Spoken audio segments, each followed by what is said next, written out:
Welcome to KKM episode number 1.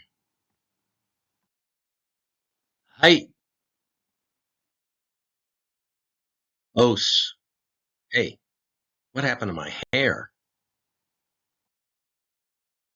What's going on? I'm feeling very simplified.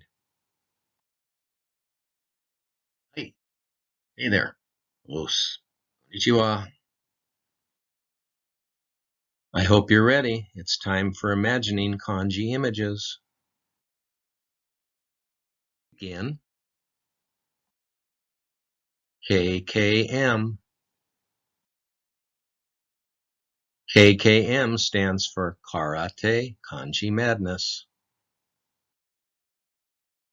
This is episode number 1. And episode number 1 is Karate Do. Shown in kanji, starting on the top and reading down, is Karate Do. Look closely at this image and think in your mind, you may have seen this kanji framed and hung on a wall in many dojos. It's very common to see. You might also see it on a gi, which is a uniform, or on a karate rank certificate, or even on a vinyl sticker on a car window. Reading top to bottom, Karate Do. This is Karate Kanji Madness with me, Sensei Ray Snyder.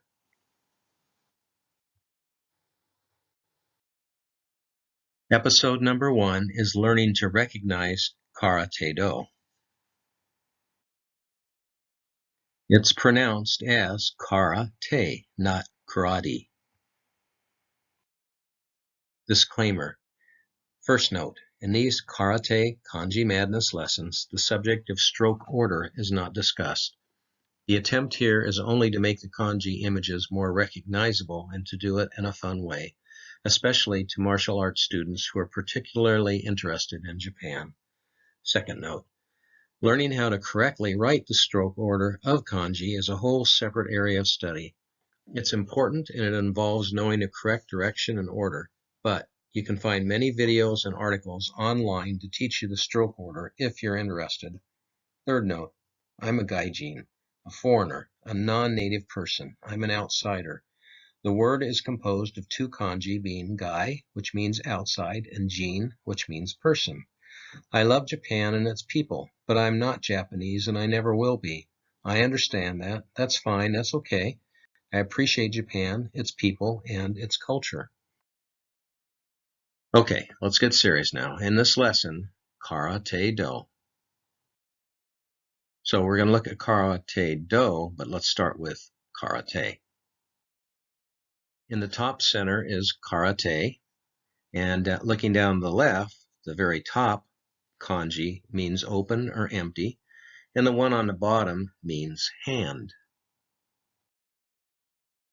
To visualize and to remember Kara, I'm going to show you a cartoon I've done. In this cartoon, imagine a construction worker, and he's high up in the sky with his hands held straight out to the sides, and he's standing in the open and the empty air on top of a structural I-beam or H-beam, and he's being lifted up. The kanji, kara, stands for open and empty, and look at it closely. Think about the cartoon I showed you. See the man on top? In the center is his head, with his arms out, his 2 legs, and he's standing on an I-beam. To visualize and remember te, although this cartoon is highly stylized, try to imagine a hand and superimpose the kanji te for hand with the image of a hand.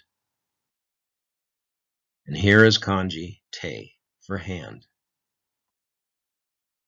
Remember, to correctly say the word karate, think of the 2 Japanese words, the kanji, that come together. It's not karate. In this incorrect version, it sounds like an E sound at the end of the word. It's karate, and that's how it would sound. Now, let's look at the last kanji part, which is do. In English, it sounds like do. Visualize a doe walking along a long pathway or along a roadway. Look closely at the kanji for doe. Superimpose in your mind the cartoon I've just shown you with this kanji. On the left, try and visualize a winding path or a road within this kanji. The symbol actually means a movement. On the right, try and see the doe with its big ears. This is the kanji for doe, and the cartoon and the kanji next to it shown. Try to superimpose them again in your mind. I'm sure you can come up with other images, but this is just a fun image so that it'll stick in your mind and it'll make it a little friendlier. Now, let's put it all together. Karate do. On the left, kara, open, empty, the man way up in the sky, a construction worker. Te in the middle, hand, and then finally do, which is path or way. Karate do implies that learning karate is a way of life that goes far beyond just the self-defense techniques that are learned. Now, karate do episodes, I want to give a little perspective, not anything long, but just a couple thoughts on each episode. Karate, most people who don't live in Japan say karate with an E, and they'll say karate. And then that's the sound that they use at the end. But it's actually incorrect. The Japanese way is to say it as two words, being kara and te. Being a gaijin, a foreigner, I admit I do often slip and I say it incorrectly. It's a bad habit, but I strive to correct it, and I want to be aware of what it really should be. The path. The word do is used to express a way or a path that's chosen. The way of karate, the path you choose is to incorporate principles learned in training to be carried over into your everyday life. I see this as a good thing, a good habit that can benefit yourself and the others you care about. Self-control. Making a choice to control yourself requires controlling your thoughts and your actions. Karate Do is an excellent tool to help you with this goal.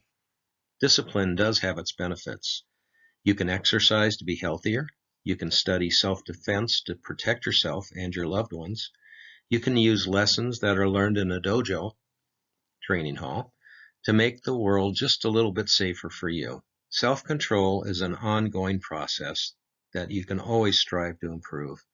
By practicing karaticizing of the world around you, a term I use to describe being self-aware of your surroundings and situation.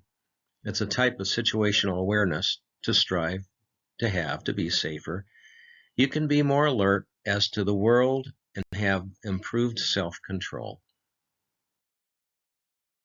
I hope you enjoyed this lesson. Presenting a lesson gives me an opportunity to research kanji and present information which is interesting to me, and I hope to you also.